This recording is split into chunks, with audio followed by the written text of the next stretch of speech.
The Environmental Protection Agency on Wednesday said states can now set their own carbon emission standards for coal-fired power plants, a rule that the agency itself says could result in 1,400 more premature deaths by the year 2030 than the Obama-era plan it will currently be replacing.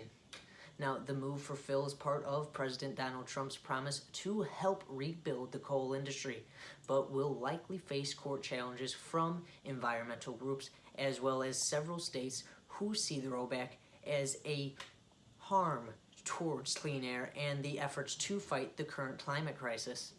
Now, former President Barack Obama's plan, if implemented, would have prevented 3,600 premature deaths a year, 1,700 of those from heart attacks, and 90,000 of those from asthma attacks, according to an analysis conducted by the EPA under his tenure. Now, the Obama Clean Power Plan was set to reduce greenhouse gas emissions, which contribute to the climate crisis by up to 32% compared to 2005 levels by the same year.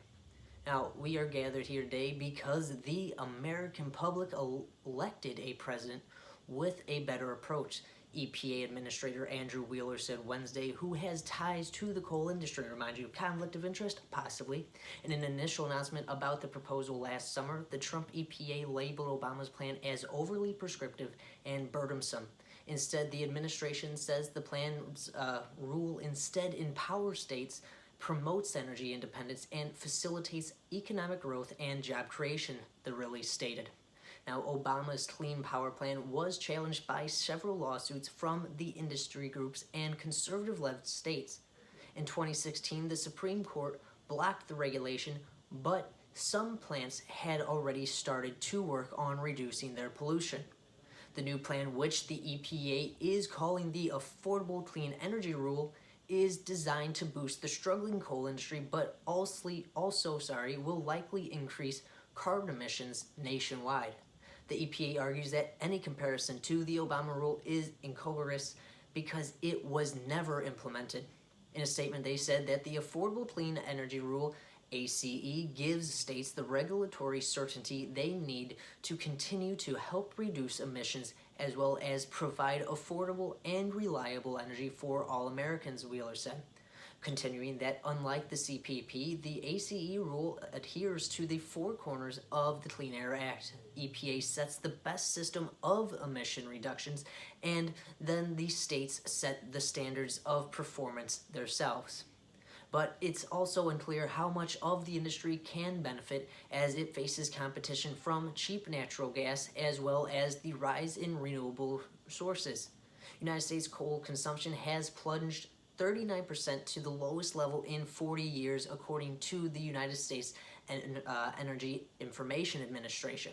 So again, as I stated early on in this, it's said that that the Obama's rule only faced backlash and lawsuits from the coal lobbyists and those fossil fuel industries, not environmentalist groups, because the Obama administration at least had some kind of grasp on science and climate change.